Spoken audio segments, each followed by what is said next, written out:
Siddaramaiah DCM DK Shivakumar Delhi ಪ್ರವಾಸದಲ್ಲಿದ್ದಾರೆ. ಇನ್ನು ಈ ಕುರಿತಂತೆ ರಣದೀಪ್ ಸಿಂಗ್ ಸುರ್ಜೇವಾಲಾ ಪ್ರತಿಕ್ರಿಯೆ ಕೂಡ ನೀಡಿದ್ದಾರೆ.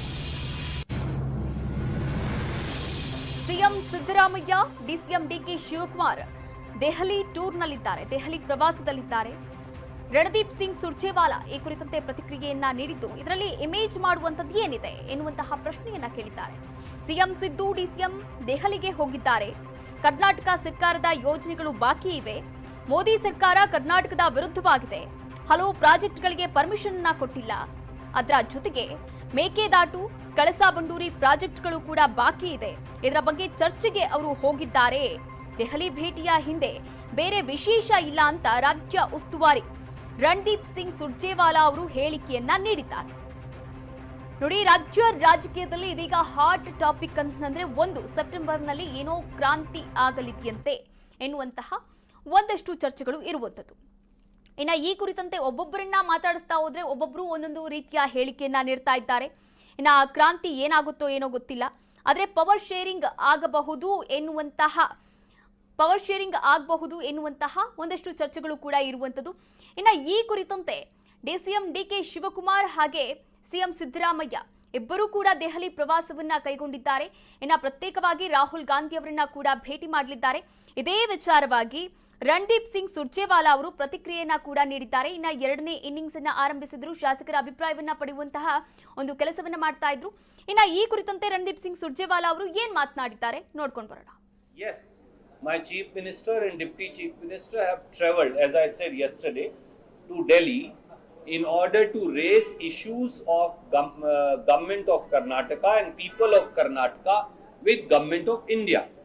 As we are aware, there is a designed discrimination and hatred in BJP and Modi government against people of Karnataka for voting them out. That hatred gets magnified by way of denying us various projects.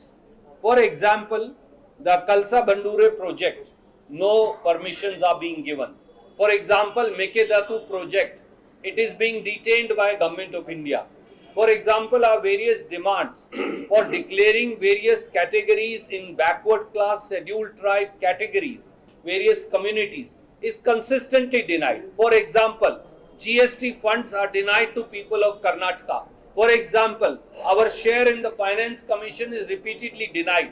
It is our duty, it is the duty of Mr. Siddaramaiah and Mr. DK Shivkumar to go there and to place facts on behalf of people of Karnataka before them. Yes, my chief minister and deputy chief minister have traveled, as I said yesterday, to Delhi in order to raise issues of government of Karnataka and people of Karnataka with government of India.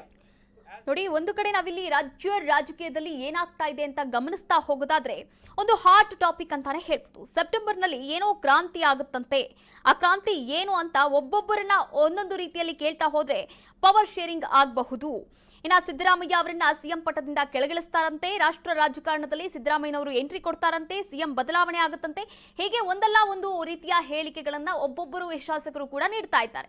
ಇದೆಲ್ಲದರ ನಡುವೆ ಒಂದು ಕಡೆ ಸಿದ್ದರಾಮಯ್ಯನವರು chance ಸಿಕ್ಕಾಗೆಲ್ಲ ಹೇಳ್ತಾ ಇದ್ದಾರೆ, ನಾನೇ ಪೂರ್ಣಾವಧಿಯ CM ಅಂತ. ಇನ್ನು ಪೂರ್ಣಾವಧಿ ಸಿಎಂ ನಮ್ಮ ಸರ್ಕಾರ ಬಂಡಿಯಂತೆ 5 ವರ್ಷ ಇರುತ್ತೆ ಅಂತ ಕೂಡ ಹೇಳಿಕೆಯನ್ನ ನೀಡಿದ್ರು.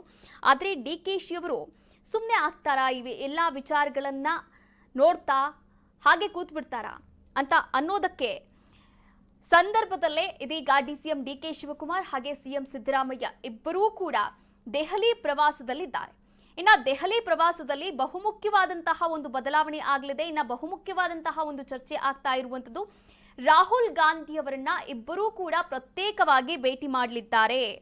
ಇನ್ನು ಡಿಕೆಶಿ ಅವರು ಯಾವಾಗ ಡೆಲ್ಲಿಗೆ ಹೋದ್ರೂ ಕೂಡ ಯಾವುದೋ ಒಂದು ವಿಚಾರವಾಗಿ ಹೋಗಿರ್ತಾರೆ.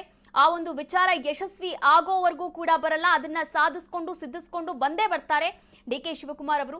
ಆದ್ರೆ ಇವಾಗ ಯಾವ ವಿಚಾರಗಳನ್ನ ಹೊತ್ತು ರಾಹುಲ್ ಗಾಂಧಿ ಅವರನ್ನ ಮೀಟ್ ಮಾಡ್ತಾ ಇದ್ದಾರೆ, ಚರ್ಚೆ ಮಾಡಬೇಕು ಅಂತಿದ್ದಾರೆ, ಇದು ಒಂದು ಪ್ರಶ್ನೆ. ಆದ್ರೆ ಇನ್ನ ಸಿಎಂ ಸಿದ್ದರಾಮಯ್ಯ ಅವರು ಕೂಡ ಈಗಾಗಲೇ ಪವರ್ ಶೇರಿಂಗ್ ಮಾತುಕತೆ ಆಗ್ತಾ ಇದೆ. ಇನ್ನ ಪವರ್ ಶೇರಿಂಗ್ ಚರ್ಚೆಯ ನಡುವೆ ಸಿಎಂ ಸಿದ್ದರಾಮಯ್ಯ ಅವರು ಕೂಡ ದೆಹಲಿ ಪ್ರವಾಸದಲ್ಲಿದ್ದಾರೆ. ಹಾಗಾದ್ರೆ ಪವರ್ ಶೇರಿಂಗ್ ಮಾತುಕತೆ ಆಗಿದ್ದು ನಿಜಾನಾ? ಹಾಗಾದ್ರೆ ಪವರ್ ಶೇರಿಂಗ್ ಆಗುತ್ತಾ? ಈ ಎಲ್ಲಾ ಪ್ರಶ್ನೆಗಳ ನಡುವೆ ರಣದೀಪ್ ಸಿಂಗ್ ಸುರ್ಜೇವಾಲಾ ಅವರು ಶಾಸಕರ ಅಭಿಪ್ರಾಯವನ್ನ ಕಲೆ ಹಾಕೋದಕ್ಕೆ, ಸಂಗ್ರಹ ಮಾಡೋದಕ್ಕೆ 1-to-1 ಮೀಟಿಂಗ್ ಅನ್ನ ಮಾಡ್ತಾ ಇದ್ದಾರೆ. ಇನ್ನ ಎರಡನೇ ಇನ್ನಿಂಗ್ಸ್ ಅಂತಾನೆ ಹೇಳ್ಬಹುದು. ಇನ್ನ ಒಂದಷ್ಟು ದಿನಗಳ ಕಾಲ ಬಿಡುವನ್ನ ಕೊಟ್ಟಿದ್ರು, 3 ದಿನಗಳ ಕಾಲ ಕಂಟಿನ್ಯೂಸ್ ಆಗಿ ಒಂದು ಶಾಸಕರ ಅಭಿಪ್ರಾಯವನ್ನ ವ್ಯಕ್ತಪಡಿಸಿದ್ರು, ಆ ಅಭಿಪ್ರಾಯವನ್ನ ಸಂಗ್ರಹ ಮಾಡಿದ್ರು. ಆನಂತರ ಒಂದಷ್ಟು ದಿನ ಗ್ಯಾಪ್ ಕೊಟ್ಟಿದ್ರು, ಮತ್ತೆ ನಿನ್ನೆಯಿಂದ ಆರಂಭ ಮಾಡಿರುವಂಥದ್ದು. ಮತ್ತೆ ಇದೇ ವಿಚಾರವಾಗಿ ಅಂದ್ರೆ ದೆಹಲಿ ಪ್ರವಾಸದ ಕುರಿತಂತೆ ಇದೀಗ ರಣದೀಪ್ ಸಿಂಗ್ ಸುರ್ಜೇವಾಲಾ ಅವರು ಕೂಡ ಮಾತನಾಡಿರುವಂಥದ್ದು. ಇದರಲ್ಲಿ ಇಮೇಜ್ ಮಾಡುವಂಥದ್ದು ಏನೂ ಇಲ್ಲ ಎನ್ನುವಂತಹ ಪ್ರತಿಕ್ರಿಯೆಯನ್ನ ನೀಡಿದ್ದಾರೆ. ಆದರೆ ಈ ಪ್ರತಿಕ್ರಿಯೆ ಅದೆಷ್ಟರ ಮಟ್ಟಿಗೆ ನಿಜ, ಸತ್ಯಾಸತ್ಯತೆಗಳಿವೆ ಗೊತ್ತಾಗ್ತಾ ಇಲ್ಲ.